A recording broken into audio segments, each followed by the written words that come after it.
We've been working together for many years. And so Justin is going to be talking today about green and healthy schoolyards, specifically projects right here in the Milwaukee region. So if you have comments or questions, please post them in the chat and I will interject. Justin wants this to be a bit of a conversation or discussion. So again, put your comments into the chat. At the end, we will have a little discussion. Jenny will share a survey with you. So feedback on today's presentation, as well as ideas for future lectures that we can host. As a reminder, our next upcoming lectures will be November 1st online with Lydia Statz. She's going to be talking about innovations in transportation planning. And then our in-person event on November 17th with Commissioner Lafayette Crump is going to talk about planning challenges and opportunities as we grow the city. And that's at 4 p.m. at the School of Architecture and Urban Planning. There'll be lots of emails coming out if you haven't already seen them. And then we'll close out the semester on December 6th with Joe Pietrangelo from Public Policy Forum, and he'll be talking about housing, the divide, and affordability. So with that, I'd like to pass it over to Justin. Welcome. Thank you, Carolyn. Thank you everyone for having me. My name is Justin Hegarty. I'm the executive director of the nonprofit Reflo. I'm also an environmental engineer.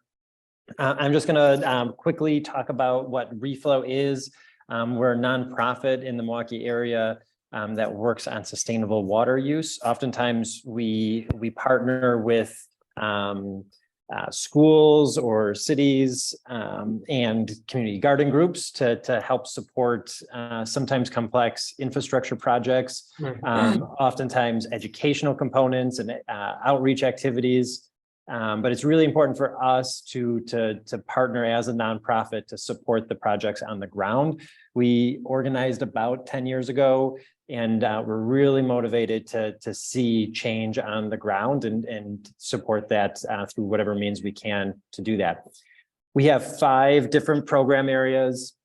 We're going to be focusing today primarily on our Green and Healthy Schools program, as the title described, but we do have other programs: rainwater harvesting for urban ag, Milwaukee Water Stories, an innovative placemaking program where we often work with the city of Milwaukee on vacant lot redevelopment projects, and then our internship program as well. And I'm going to touch briefly on the internship program today because there are connectivity with the Green and Healthy Schools program, but we're going to be touching mildly on some of the other ones as well, but primarily Green Healthy Schools.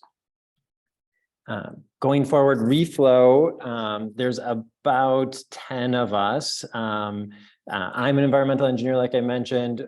We have a few environmental educators, young adult mentors, makers. We just recently hired a lead craftsperson that we're really excited about, and she's making some really awesome things in our workshop. We have project managers, communication specialists, and storytellers, and advocates as well. So that's Reflo. Why we like to talk about schools a lot. This is a nice map that was produced through the Milwaukee Community Map, which is a resource that has a lot of community and water stories through the map. But this communicates that there are over 900 schools in southeastern Wisconsin. There are many in Milwaukee County. And what this adds up to is that hundreds of thousands of community members interact with these spaces every single day. And those are just the people that are going in and out of those buildings. There's also schools that are amongst our neighborhoods in residential districts that people see and interact with as well, that are just not directly involved with that school. So schools are a significant component of life, especially urban life in southeastern Wisconsin.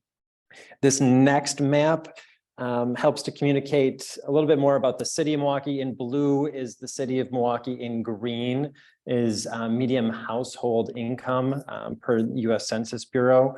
What we can see here is the $24,000 a year is the limit for like the poverty line.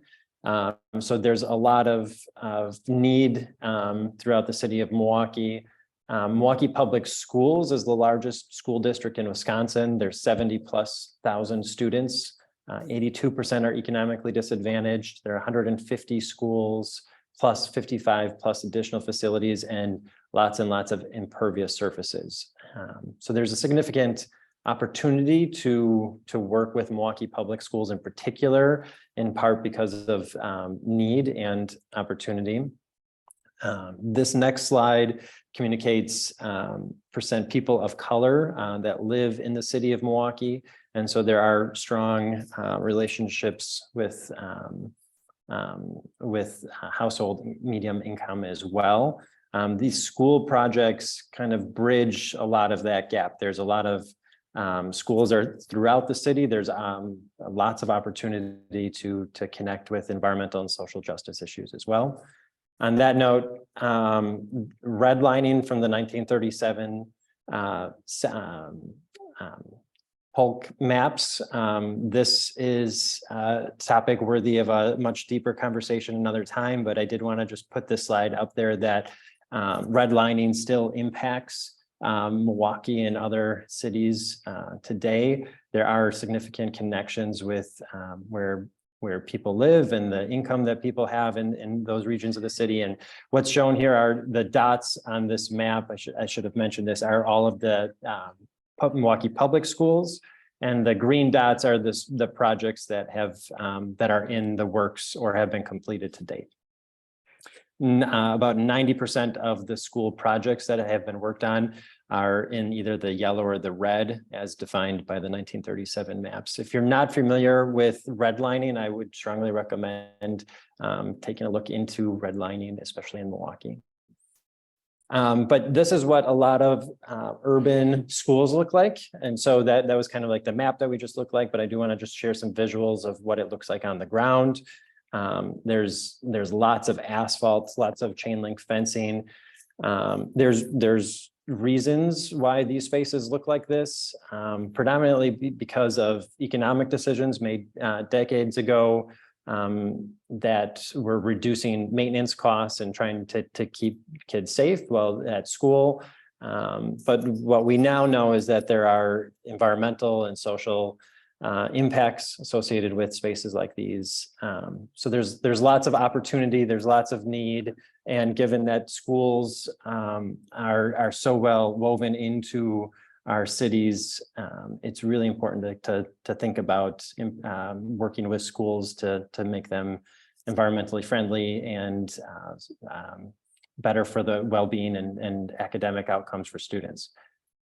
So with that being said, over the past 8+ years, a group of partners have been working together with Milwaukee Public Schools, the Milwaukee Metropolitan Sewage District, the City of Milwaukee, the Environmental Collaboration Office, Reflo, Fund for Lake Michigan, CDS. So CDS and UWM have been really great partners in this work as well. And we can talk a little bit more about all the different roles everyone plays. But these projects are also supported by national funding sources. Each year, we work really hard to write a lot of grants with the MPS grants department and facilities team. And I do want to mention that these projects that I'm about to talk through are really complex, and they absolutely cannot happen without strong partnerships. And what we're really aiming for are really high impact, holistic, green and healthy schoolyards that really need strong partners. So with that being said, the process that we've been going through with those partners and individual schools is a multi-phase process. So if we want to go from that asphalt covered schoolyard to something bigger and better, we start with this conceptual planning phase. And this process has evolved over the years. We've kind of learned the hard way on how to kind of to structure this and kind of conceptualize how we're doing this. But what we like and what fits for the partners is a really great, strong conceptual planning year where we work with schools on developing what is the concept. CDS plays an important role in helping to create graphic representations of what that space could look like. Over the course of that year, we have this really great annual Green and Healthy Schools Conference where schools can interact with peers, and we can get more creative insights on what those spaces can be. And then we spend a lot of time on fundraising. And then we have a pretty fine window of construction, especially in Wisconsin, but at schools, Milwaukee Public Schools tries really hard to get construction in a pretty narrow window to reduce the impact on the academic year. And so that drives some of the timelines on detailed design and contracting and some of the other things. So it's a long process. We're talking about infrastructure.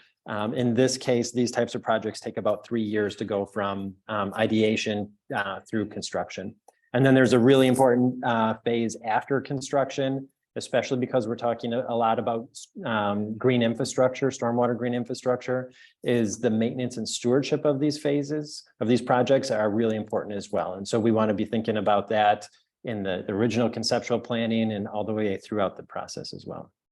And I'll mention a couple of lessons learned on that, but just to provide some visuals on what we're talking about, and especially at schools, we're definitely thinking and talking about how students can be engaged in this work through conceptual planning. This is a great example of like a charrette with students.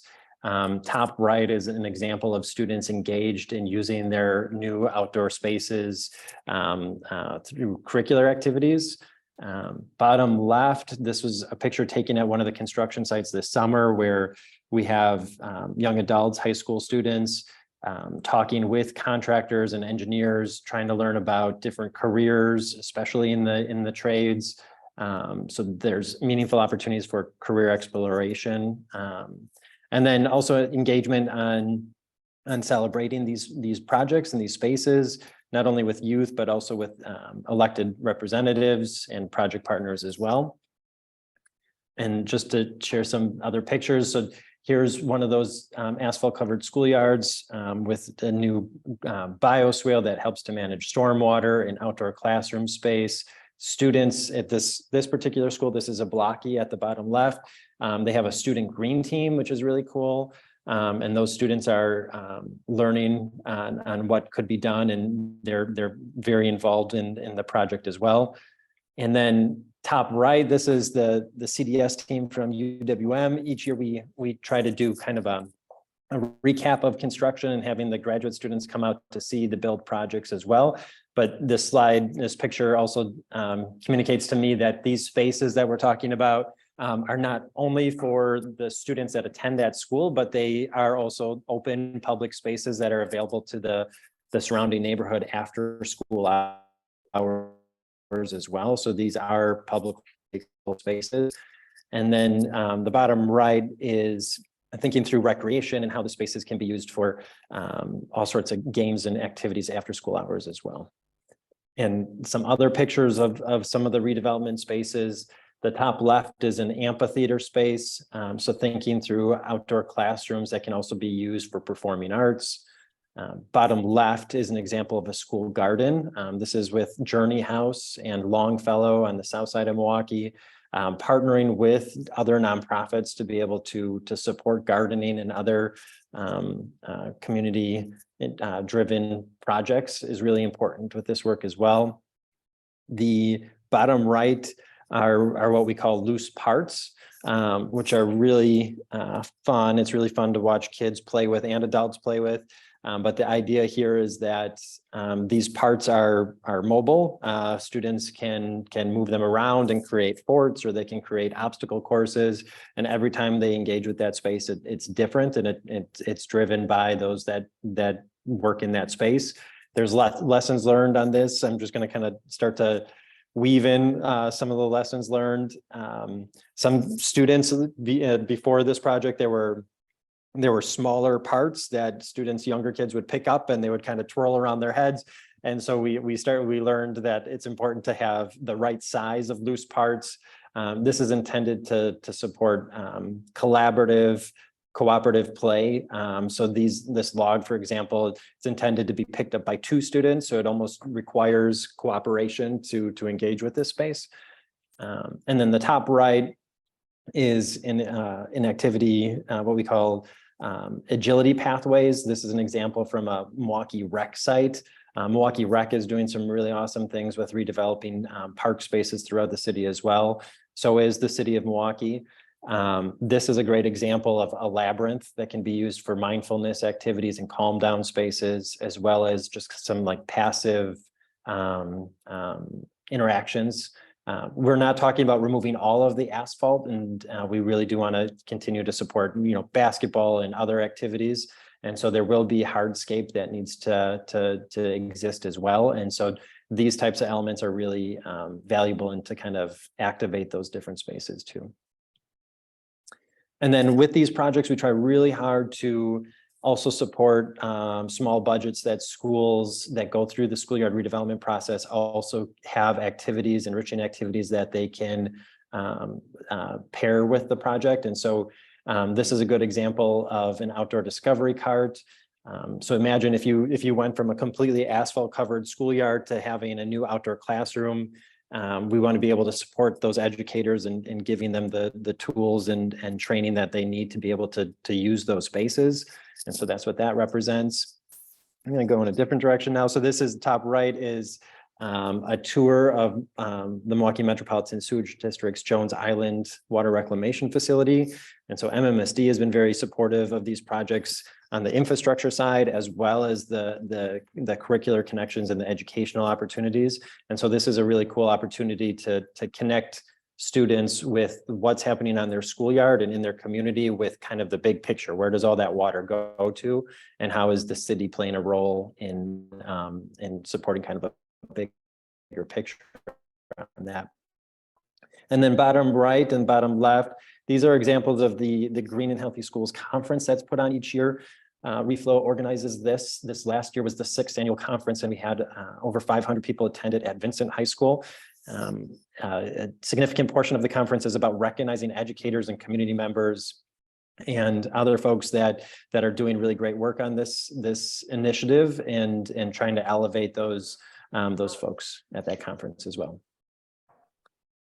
So again, here's an example. This is Bayview Montessori in Bayview. This was all asphalt, and then what it looks like now, lots of grass, lots of open green space. They were really motivated to have a soccer field, lots of tree plantings. They wanted that amphitheater space that could be used for performing arts. This is Bayview Montessori, and the Montessori program is unique as well. The way they interact with their environment is a little different than other schools may do that. But in this case, the projects are driven around stormwater management, and especially with partnership with MMSD. What we're doing here is there are bioswales. So I'm just going to kind of hover over those bioswales. This is the lowest point of the schoolyard. And so what we're doing is we're capturing all of the stormwater off of the parking lot, which may have lower water quality, and routing that through these stormwater management features to treat that stormwater and slow it down on site. We're also taking it off the basketball court and off the existing schoolyard. And then actually what's kind of hidden underneath the ground is a large underground cistern, which is in this case about the size of a school bus. This one's about 20,000 gallons of stormwater that's under the ground. In this case, we've also installed the infrastructure in a way that we could in time layer on instrumentation for that underground cistern storage so that students can measure how much water goes into that infrastructure and then measure how much it leaves, leaves that system, and the time interval, which can have some important science and math connections as well. There's other spaces on the other side of the schoolyard. The challenge with each one of these school projects, and there are now 31 that are Milwaukee public school sites that are at some point in the redevelopment process. The challenge is to really use the whole space, try to capture as much stormwater as we can, try to incorporate as many educational and recreational features as we can as well. So going forward, I'm just going to share a couple other pictures. This is Clement Avenue School, also in Bayview. This was in cohort 2. This is a good approach that we liked, where we call it like the island approach, where there's a lot of asphalt, and then right in the middle there happened to be where that stormwater was all pitched to. And so we don't remove all of the asphalt. We kind of cut in the stormwater features that we want to do, and then add the educational components around that.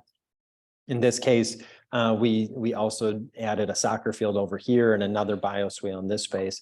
But the island component works really well because you can fit some of the recreational components around that. You can have a running track around there, which is really supportive of Phi-Ed as well. But some of the things, I like this picture a lot because you can see the stormwater and how that kind of flows into that space. There's been a number of lessons learned on how to manipulate the existing asphalt and try to project where that stormwater may go to. It would be a lot easier if we just ripped up all of the asphalt and just kind of regraded it the way that we wanted it to go. But that's very expensive to do. And so one of the cost savings approach is to design these systems to be more resilient so that we can accommodate stormwater flows from small cracks in that existing pavement, which may sound small, but that's a significant improvement over the years. Here's a great one. This is Starm's early childhood. Early childhood is a different, that's like K3, 4, and 5-year-olds. And so they're engaging with these spaces differently than high school students may do that. But this is a good visual example of creativity and arts and how we can have the Great Lakes represented on these schoolyards for connections with social studies and arts. These 3 slides represent the 3 major river waterways in Milwaukee as well. So Justin, I know there's a question from Bruce, but also I know that the teachers are engaging the figures as well as outdoor curriculum elements. Can you just talk a little bit as you weave through the projects, how teachers are including some of these features in their classes? Yep. So that's a good one. So for this picture in particular, these red nodes are intended to support like geography lessons. So they could use this as a large map, trying to connect them, students with where some of these features are: Green Bay, Milwaukee, Chicago. So trying to learn about distances, especially in the Montessori program, distances are really important in units of measurement. In this case, there's also boats that are embedded in there as well. There's just another cost or questionable cost, which always comes up, right? So general cost, I think Peter's asking a sense of GI cost per acre, but then also operation and management. Yeah, GI cost per acre, that is not a metric. It's a big depends, right? Yeah, these projects, I will say, we are talking about projects that are in the city. So the cost to do a project in the city is going to be higher because we're talking about removing existing infrastructure to make these projects happen. So as opposed to maybe putting in a bioswale in a grass space adjacent to a parking lot, that's not what we're doing. We're removing asphalt to make space for publicly accessible green space and amenities and features as well. So these projects are more expensive, and that's why it's important to have as many partners as we have to help cost share the projects. But roughly speaking, we are talking maybe that it's like $400,000 to $1 million. The sites range in size as well. And then also the stormwater management opportunities that may be on it. Roughly speaking, the stormwater, removing the asphalt and putting in the new green space will be 50 to 70% of the overall cost of the project as well. And then on the maintenance side, maintenance is the responsibility of the school. And so from kind of a land use perspective, the schools have someone at the school almost every single day except for major holidays. And so there's a building engineer and a custodial team that works at that school every day. With a brand new space like this, they're cutting the grass, they're picking up litter. Weeding, however, of the native prairies and bioswale spaces is the responsibility of each school's green team. And one of the requirements for the schools to go through this process is that they establish a green team. And we learned early on that to have a green team, it has to include the principal, and then also someone who's not the principal. So it could be, we call them green team champions, but it could be an educator, it could be a community member, a parent, students in some cases. But it's really important to have at least 2 people within each school that, you know, are up to speed on the project, are understanding of all the different components. And that's important for resiliency in the overall process as well. And then over summer, we have been Reflo's been hiring high school students to help maintain these spaces over summer, because we can appreciate the extra challenges of having school green teams activate these spaces over summer. But here's a more recently completed. This one is just completed. They just striped this when this drone photo was taken last week. But this is, again, that island approach. There's another underground cistern in this space. And then another large soccer field. Over to the right here is nature play, which are embedded logs and stumps, and another bioswale to manage stormwater from the parking lot. In this case, we're in the separated sewer, and so there's different design approaches that are taken to help maximize the water quality that runs off of the site, because the water that comes off of the site goes directly into our local rivers and lake. This is an example of a very different school. This is Vincent High School. At this site, we planted 2,800 trees. And so in this case, this was all grass. And each one of these circles is a new tree that was planted as a part of their project. It's a reforestation project. The Vincent is the School of Agriculture. It's the largest school of its kind in the state. And so there's a significant curricular pathway for agribusiness and agricultural sciences. And so the concept here is that students can learn about those different threads at their schoolyard as well. And so what's on display here is a new arboretum and outdoor classroom in that space too. So Obviously not at this school, but there's a question, do you do permeable pavement anywhere? And I believe you have, so. Yeah, permeable pavement, that's a good one. So I'm going to go back to STARMS here. And so this was in the first cohort of projects. And so there are lots of lessons learned, but this section of pavement was done as permeable pavement. And we certainly do that. We've trended more towards bricks, permeable brick pavers more recently. But this pavement, since this drone photo was taken, we had put in bollards to kind of keep snowplows and other features off of the permeable pavement to help to increase the longevity of that system, as well as this is a rubber surface, which is also permeable as well. So we're trying really hard to protect those permeable surfaces. The bricks seem to be more economical. It's what local landscapers are more comfortable with installing as well. This rubber surfacing is what they call poured in place rubber, or PIP, and that's a common safety surface for schools as well. So, and that can also be considered a porous pavement.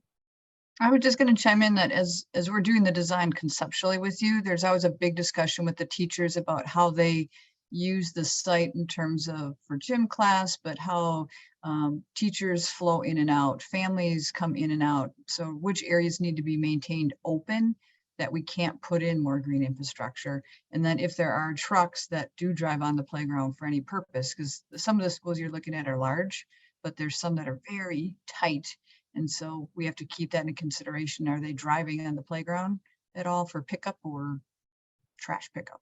Right. Yep. That's a very good point. So how that site gets used, it's different. There's 31 schools through this process. Each school is unique. The layout of the school is unique. We may have some common design approaches that we can lean on from the past, but really each one and the culture at the school, what they're interested in, how they teach, may be pretty different between each of the schools.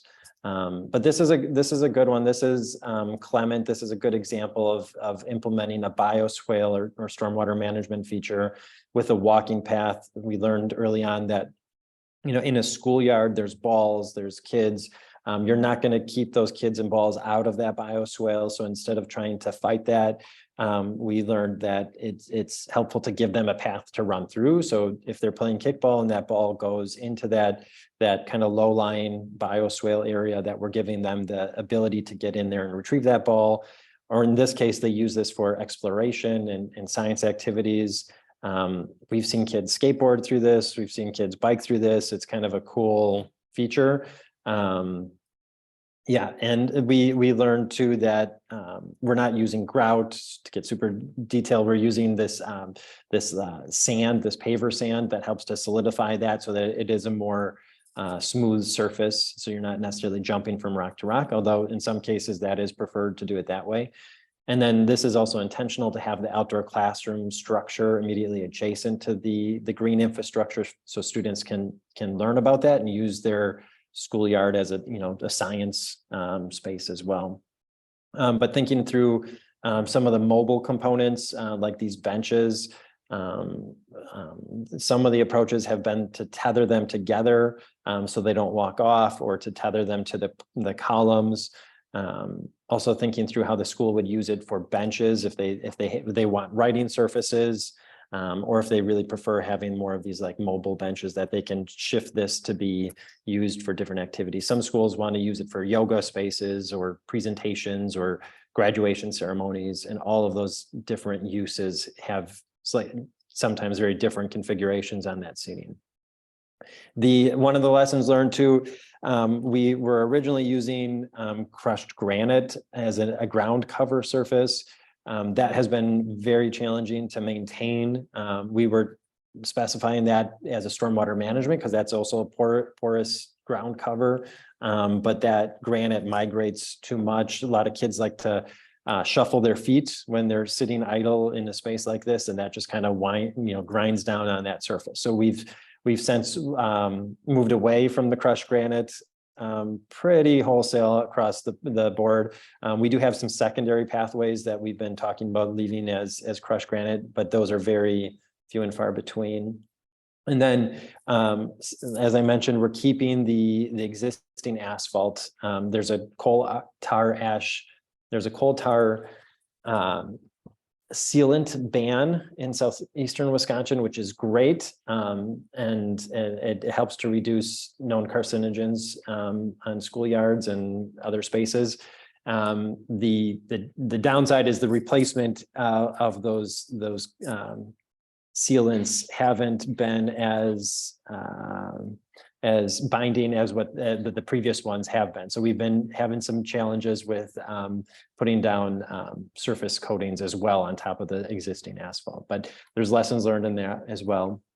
And this picture is really nice because we're also using logs and stumps. These are ash tree borders. In this case, you can see this picture here. This is the path that the emerald ash borer, the insect, took that ended up killing this tree, and we're upcycling that product to be used for edging.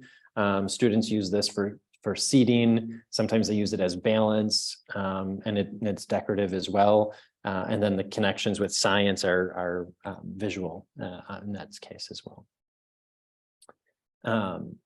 I'm going to just switch over to some of the other components really quick. So this is a good example of a bioswale about a month after it was planted. So here you can see it accumulating that stormwater. These projects are designed to drain that stormwater down so that we don't have standing water that may become a hazard. But this picture was taken right at the right moment to kind of demonstrate that stormwater fills in that space. Planting trees are really important for shading that asphalt and just shading that space as well. What we've learned is that planting trees on schoolyards, they're prone to extra special love from students, where they may grab the lower limbs or pick on some of the branches, and that's that activity we want to just kind of stop. And so we've had to pay extra money to have more robust protection for trees, but it's definitely worth it. As these trees mature, they'll be more hardy, but the shade that comes from that, it will be really important as well, especially with the effects of climate change and urban heat island effect. And then here's that rainwater harvesting that Alex had mentioned in the beginning. This is a good example of taking water that falls on the roof of this structure and recognizing it as a resource so that it can be repurposed, in this case for livestock and the adjacent farm that's here at Vincent High School. Just to kind of keep pulling through here, here's that porous rubber surfacing. Oftentimes we are asked, a lot of people don't believe that the project will happen until they see it, just because this asphalt has been around for so long, but depaving is certainly possible. It's something that we strongly advocate for, and it's entirely necessary to put in these new green spaces. But it is significantly expensive, and dealing with the stone and other things that may be found under the ground as well. Given that these are in urban environment, this is we get to deal with all sorts of challenges that may be underground as a part of these projects as well. And then there's large scale underground cisterns. This is a project at Alice's Garden where we're capturing stormwater off of the schoolyard and repurposing that through treatment for use in the gardens as well. Just looking through the different types of outdoor classroom spaces. This is at La Escuela Fraternity, a little bit more of a performing arts space. This one is at Golda Meir, which is downtown Milwaukee, this kind of circle bench with outdoor discovery cart and brick patio space. This is at Academy of Accelerated Learning, this tiered amphitheater space. We now do this a little differently. On the maintenance side, weed whacking around these are a bit of a bear. And so this is done a little differently to help reduce that maintenance. And I would advocate, especially with the designers in the room, to not necessarily push the maintenance requirements downstream and wait for whoever has to maintain the designs, but to really advocate for designs that are lower maintenance from the beginning as well.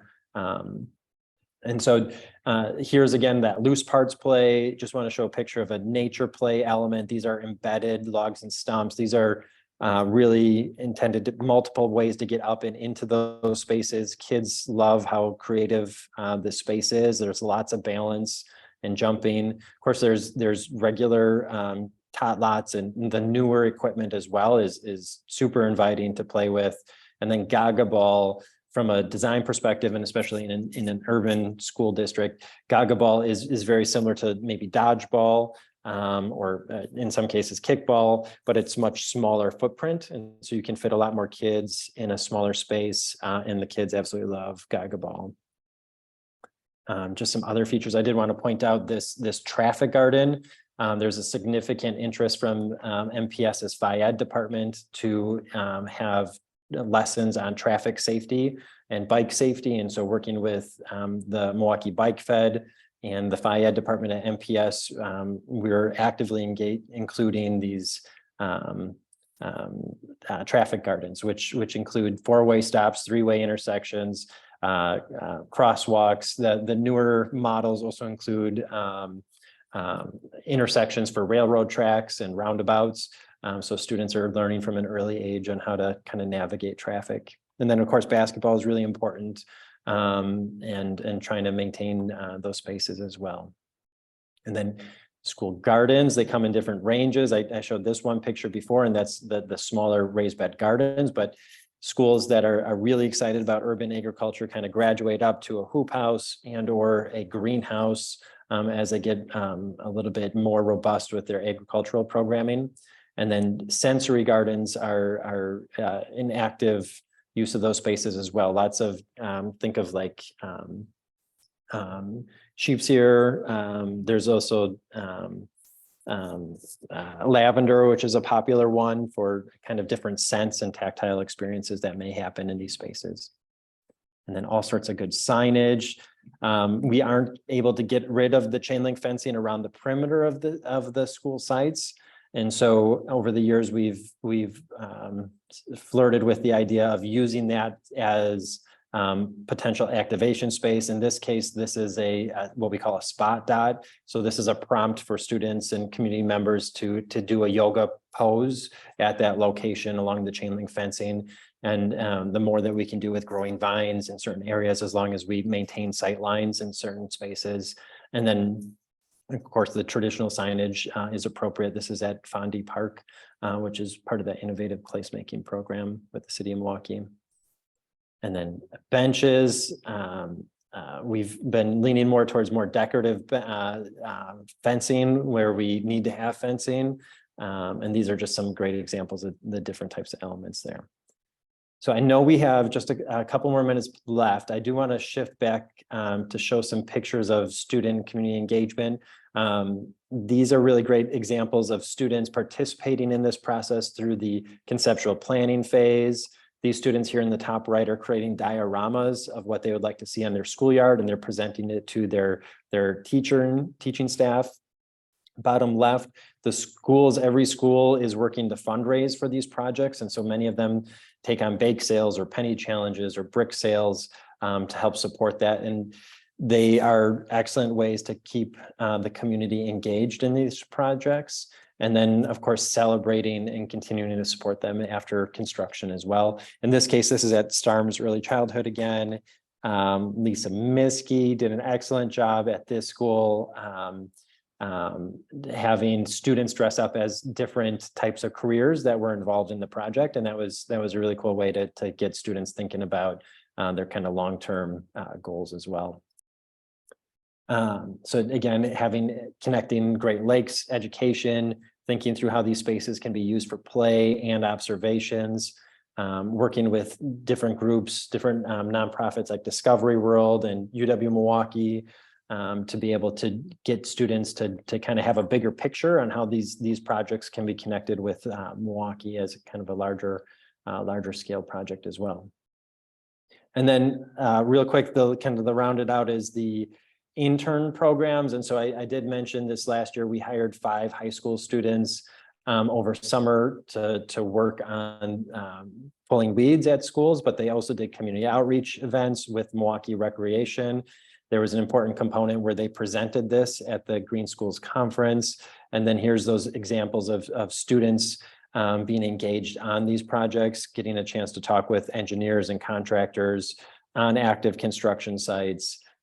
Even if students, find that they aren't interested, to me, that's also a win, like understanding just exposure. But in this particular case, there was one student that was so interested, he chased down one of the contractors and was interested in getting his business card so he could try to land a job at that construction firm, which the contractor was very excited about. And then there's also opportunity over the school year as well for especially high school students to participate in developing their own sustainability projects at their schools, more of those tours, more guest speakers, but having ongoing consistent opportunities for engagement throughout the process is really important. And then here are some examples of graduate students from UW-Milwaukee's urban planning program, CDS, where the urban planning students are participating in conceptual planning. They're creating these renderings for these sites. This is extremely valuable to have really strong visualizations that bridge communication gaps, to show what these spaces can look like. And then working with Carolyn and their group, we try really hard to kind of wrap that around. And so after the projects are built or during construction, that we have opportunities for the graduate students to see how these projects are turning out. So, it's one thing to come up with a really cool rendering, but it's another thing to see how that actually plays out in the long run as well. And so we talk about costs and changes to the plans and why those changes happen as well. And then this is at the conference, opportunity to present some of those concepts as well. Just to wrap things up, what we're looking for in the future is sustained funding sources. We are dependent on lots of grant writing every year to make these projects happen. And so we're looking for large funding sources that can sustain 5, 10 plus years of these projects. For reference, we're talking about 5 schoolyards a year. There are 150 Milwaukee public schools, and that's just Milwaukee public schools. There are charter and private schools. There are over 900 schools in southeastern Wisconsin. So, and many schools are doing great things. What these projects represent are kind of like the larger scale schoolyard redevelopment projects that are removing asphalt and putting in significant infrastructure. Other important parts, I'm going to move ahead. We have a partnership with the Medical College of Wisconsin, and they're putting accelerometers and GPS units on students. Dr. Kirsten Beyer has graduate students that are also doing direct observations of students to see how they're interacting with these spaces before and after greening. And then we're also talking about more student engagement and having more collaboration with other nonprofits and young adult programs as well. These are some of the statistics. Over the past 4 years, about $12 million have been raised, 400 some thousand square feet of asphalt removed, over 1 million gallons of stormwater managed every time it rains, over 3,000 trees planted, lots of habitat restored. These quotes are awesome. This helps to point towards some of the students that are learning some of the concepts on their schoolyard. And this particular one, this 4-year-old STARM student is talking about how they're making the connection with litter and stormwater management. And then big picture is this Thursday, 2 days from now, we're celebrating the 4th annual cohort of projects. If anyone's interested, it's an open house at Nathaniel Hawthorne School at 9 a.m. But we'll be celebrating with all the projects that are just finished construction. There's contact information. Awesome. Thank you so much, Justin. I think for everybody listening, you can see that this goes far beyond stormwater management. So I think we're proud to be part of this initiative because of the impact on the students, as you said, the behavior, the curriculum, the teachers. So this is one of those, I think there's that constant ripple effect that you can't even document at this point. So it's good that you're starting that process. So we'd like to open it up. If you have any questions or comments for Justin, you can put it in the chat or on mic. And again, Jenny, if you want to put the survey in the chat, we can get your feedback on this as well. I think it's important to understand also the internship opportunity. I know you do that beyond the schools, but allowing people to see this as a career, right? Linking it a little bit to the trades. Mm-hmm. So yeah, so these projects, so yeah, we're working with Bradley Tech, which is a school in Milwaukee Public Schools on National Avenue, and they have a strong emphasis on the tech and trades. And so they were participating in designing and building the outdoor discovery carts for these projects. Each of these schools, we try really hard to raise enough funds to be able to give them these carts that are mobile and provide writing surfaces. And the Bradley Tech students were essential in conceptualizing that and then constructing the first batches as well. So there was a question also about removal, because obviously you're removing a lot of asphalt. Do you dispose of it? Do you reuse it? Because I know with our design process, when you utilize soil, we have to keep it on site and incorporate it into our designs. But how are you dealing with the asphalt? Yeah, so the asphalt would be recycled by the contractor. They strip that off. Depending on the quality of the stone below it, that will be likely recycled as well as aggregate. Sometimes we have enough need on site to use that aggregate on site as well. But on the soil side below that, we're certainly making mounds on site, in some cases raising the whole elevation of the site so that we can keep the spoils of excavations on the site and not have to export them whenever we can, because there's significant costs with hauling that soil and dealing with the soil management offsite. I guess based on that question, are there things that you would like to do in terms of recycling or new strategies that you haven't been able to explore yet, whether it's cost or just not finding the right scenario? Yeah, so in terms of recycling, in some cases, we do get to bring down some chain link fencing. And so last year we started repurposing those cut poles with the intent of being able to make them into bird houses and pollinator houses that can be used through creatively with students to create those bird houses and maybe butterfly and maybe bat houses, and using those recycled poles to support that. Yeah, the asphalt, the way that works out is that, that kind of is recycled by the contractor, so that doesn't necessarily stay on site.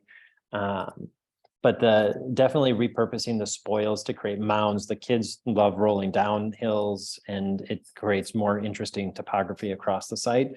But yeah, we've also talked about repurposing some of the chain link fence mesh material, but recently with COVID, there's been a significant cost increase with chain link fencing. And so that's a pretty valuable material that can be repurposed whenever possible.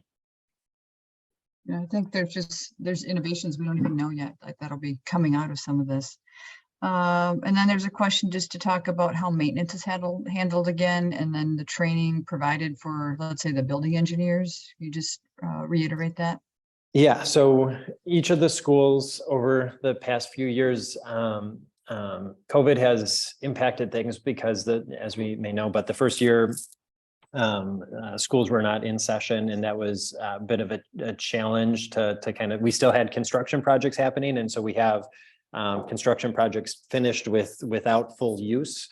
And so we weren't quite able during the pandemic to see how the spaces would be used under normal conditions.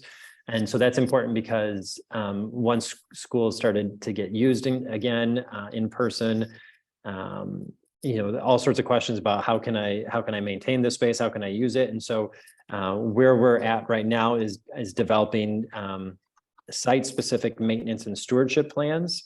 And so using those drone photos to kind of call out what are the exact trees that are planted on the site. We have all sorts of very technical drawings that we provide, but there's a significant gap between the technical drawings and what would be really helpful for a classroom or educators or community members. And so we're exercising those drones to create site-specific maintenance and stewardship plans. This last summer, we started a relationship with the Master Gardener program, which are volunteer master gardeners that are also advising on different planting schemes and how to maintain different systems. We did do some prairie restoration this last year as well, and the master gardeners were really central to supporting that as well. Okay, one more. I'm going to try to create a link offline. Somebody's starting a charter school in Las Vegas, so I'm going to see, at least lessons learned has been helpful in connecting you. And Bruce is I'm going to highlight a little bit that Reflo does a lot more than schools. So do you want to take a minute and talk about some of your other initiatives? Yeah, I'll go back up to the top.